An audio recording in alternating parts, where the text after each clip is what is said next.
Hi friends, welcome to my YouTube channel skills civil engineer. आज हम लोग इस वीडियो में देखेंगे बिल्डिंग कंस्ट्रक्शन का कंप्लीट प्रोसेस को स्टेप बाय स्टेप समझेंगे। और अगर आप इस वीडियो में नए हैं, प्लीज़ लाइक एंड सब्सक्राइब करें ताकि इस तरह का लेटेस्ट वीडियो का नोटिफिकेशन आप तक डायरेक्ट पहुँच सके। तो चलिए स्टार्ट करते हैं। अब देख सकते हैं कि सबसे पहला पॉइंट जो होता है वो होता है लैंड सर्वेइंग का। ओके, तो लैंड सर्वेइंग जो होता है बहुत ही मोस्ट इम्पॉर्टेंट होता है। कहीं भी बिल्डिंग कंस्ट्रक्शन करने से पहले उसका सर्वे करना। तो उसमें क्या क्या पॉइंट्स चेक किया जाता है सर्वेइंग के द्वारा। सबसे पहला जो होता है वो होता है लेवलिंग। लेवलिंग मीन्स कि हमें ग्राउंड जो है वो बिल्डिंग कंस्ट्रक्शन करने के लिए एक लेवल में होना चाहिए। अगर एक लेवल में नहीं है तो चेक किया जाता है कि वो अप एंड डाउन तो नहीं है। अगर अप है तो उसको कटिंग करने की ज़रूरत है, और अगर डाउन लेवल में है तो उसको फिलिंग करने की ज़रूरत है।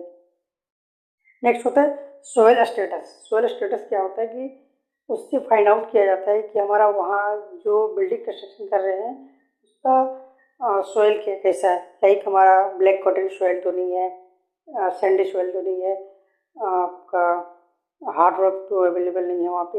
ये सारा चीज़ इसमें चेक किया जाता है सर्वे के द्वारा, क्योंकि इसी के बिहाफ में हमारा ड्राइंग का जो फाउंडेशन ड्राइंग जो होता है वह डिजाइन किया जाता है।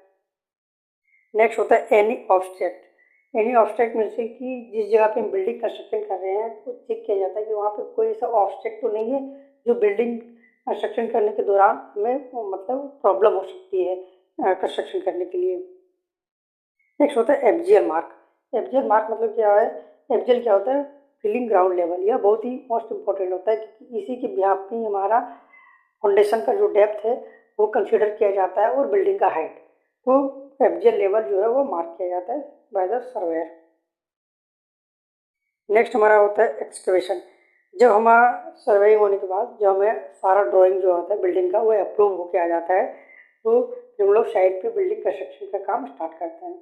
तो उसके लिए क्या करते हैं? सबसे पहले फाउंडेशन का लेआउट करते हैं। एज पर ड्राइंग हम लोग फाउंडेशन का लेआउट करते हैं, फिर हम लोग उसका एक्सकवेशन करते हैं। ओके, तो एक्सकवेशन करने के टाइम हम लोग कुछ पॉइंट्स को ध्यान रखना पड़ता है कि एक तो हमें एज पर ड्राइंग में एक्सकवेशन होना है। जो ड्राइंग में गिवन हमारा फुटिंग का साइज है, लेंथ विड्थ है तो डेप्थ, उसका अकॉर्डिंग करना है। दूसरा क्या होता है? एक्सकवेशन करने के टाइम हम लोग 150 mm एक्स्ट्रा एक्सकवेशन करते हैं। तो वह क्यों करते हैं? वह वर्किंग स्पेस के लिए किया जाता है और यह एक बिलेबल क्वान्टिटी होता है, आप इसको क्लेम भी कर सकते हैं। और जो हमें एक्सकवेशन का हो जाता है काम, फिर हम लोग पीसीसी करते हैं। तो पीसीसी तो एक तो हमें एज पर ड्राइंग होना चाहिए, दूसरा जो थिकनेस होता है वो प्रॉपर मेंटेन होना चाहिए पीसीसी का। और मिक्स रेशियो जो हमारा ग्रेड ऑफ कंक्रीट दिया हो रहा है पीसीसी का, चाहे वो M5 हो, M10 हो या 15 हो, उसके रेशियो को प्रॉपरली रेशियो को प्रॉपर मेंटेन करके पीसीसी करना है। और शटरिंग, कभी लोग क्या कुछ लोग क्या करते हैं पीसीसी करने के टाइम वह शटरिंग नहीं यूज करते, डायरेक्टली पीसीसी कर देते हैं, तो वो गलत प्रोसेस है। उसको शटरिंग यूज करके ही पीसीसी करना है।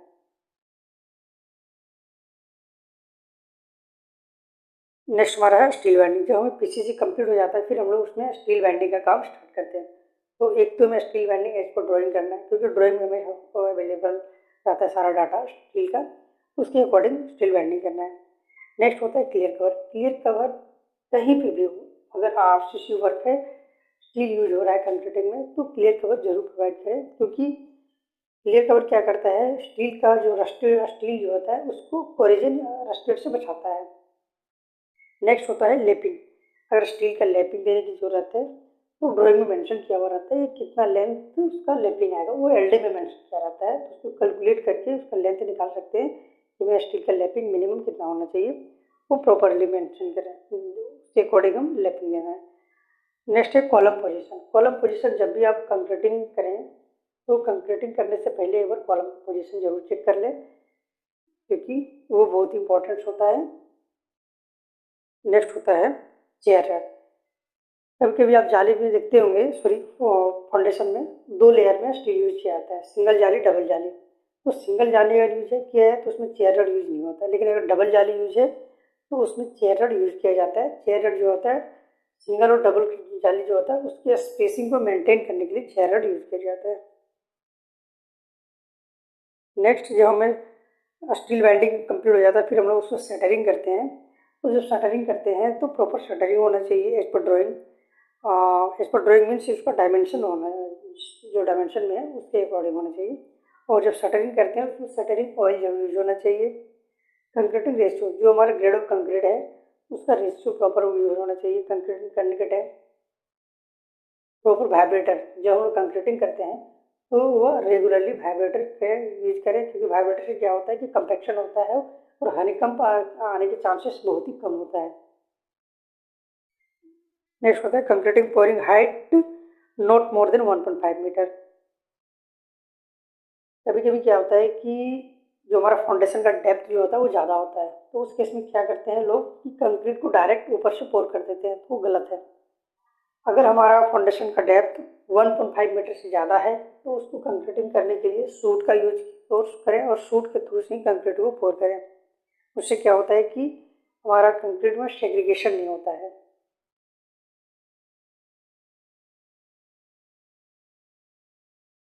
फाउंडेशन का कंस्ट्रक्शन हो जाता है, फिर हम लोग क्या करते हैं बैक फिलिंग करके फिर हम लोग प्लिंथ बीम कंस्ट्रक्शन करते हैं। तो प्लिंथ बीम कंस्ट्रक्शन करने के लिए क्या करना है, सबसे पहले पीसीसी करना है। ठीक है, कुछ लोग क्या करते हैं पीसीसी ना कर करके डायरेक्ट प्लिंथ बीम डाल देते हैं।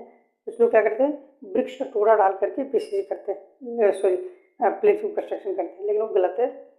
सबसे पहले पीसीसी करें, पीसीसी करने के बाद स्टील बैंडिंग करें, प्रॉपर क्लियर कवर यूज करें, अगर लैपिंग है तो as per drawing lapping provide करें, फिर हम लोग उसका शटरिंग करके और प्लिंथ बीम का कंस्ट्रक्शन करें।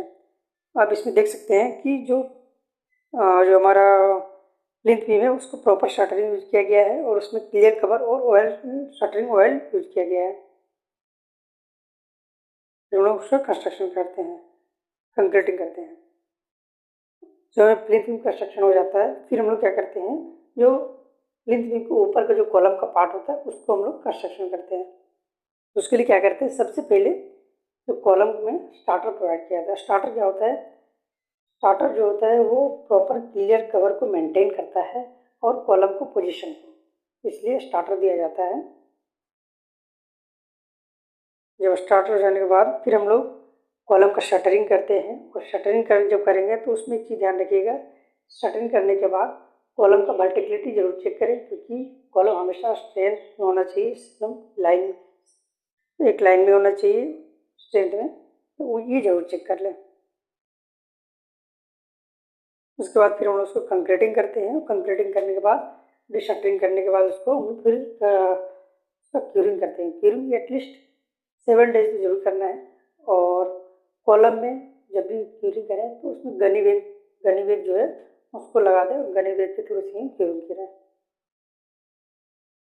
जब कॉलम हमारा कंस्ट्रक्शन हो जाता है अप टू स्लैब, उसके बाद हम स्लैब वर्क स्टार्ट करते हैं। स्लैब वर्क स्टार्ट करने के लिए 2 चीज़ चाहिए, एक तो हमें प्रॉपर सपोर्ट होना चाहिए और शटरिंग जो मटेरियल होता है वो अच्छी क्वालिटी का होना चाहिए, क्योंकि कंक्रीट का कंप्लीट लोड इसी के ऊपर होता है, शटरिंग के ऊपर ही होता है। ये इसलिए इसको ये वो दोनों बहुत ही अच्छी क्वालिटी का होना चाहिए। उसके बाद जब हम शटरिंग होने के बाद फिर हम लोग उसमें स्टील बैंडिंग करते हैं एज पर ड्राइंग, और जो हमारा क्लियर कवर होता है स्लैब का रिक्वायरमेंट जो होता है उसके अकॉर्डिंग क्लियर कवर प्रोवाइड करना है। बेंटअप बार जो देना है, बेंटअप बार को क्रैंक बार भी बोला जाता है, तो उसको भी प्रॉपरली देना है as per drawing. Electricity connection, अगर इलेक्ट्रिसिटी कनेक्शन देना है स्लैब के ऊपर तो वो कंक्रीटिंग करने से पहले उसको प्रॉपरली पूरी स्लैब में बिछाना है। नेक्स्ट होता है कंक्रीटिंग। जब कंक्रीटिंग करते हैं तो प्रॉपरली वाइब्रेटर यूज करें, क्योंकि वाइब्रेटर अगर आप यूज नहीं करते प्रॉपरली तो क्या है कि स्लैब में लीकेज होने की चांसेस बढ़ जाता है, इसलिए कंपैक्शन करें बाय द वाइब्रेटर। उसके बाद फिर हम लोग स्लैब का क्यूरिंग करते हैं। क्यूरिंग एटलीस्ट 7 डे करें, और क्यूरिंग करेंगे तो उसको पाउंड बना करके उसमें पानी डाल करके 7 डेज तक कंटिन्यू क्यूरिंग करते रहें। ओके, तो ये था हमारा आज का video, how to construct the building by the step by step. तो मिलते हैं फिर हम लोग नेक्स्ट वीडियो में, बाय।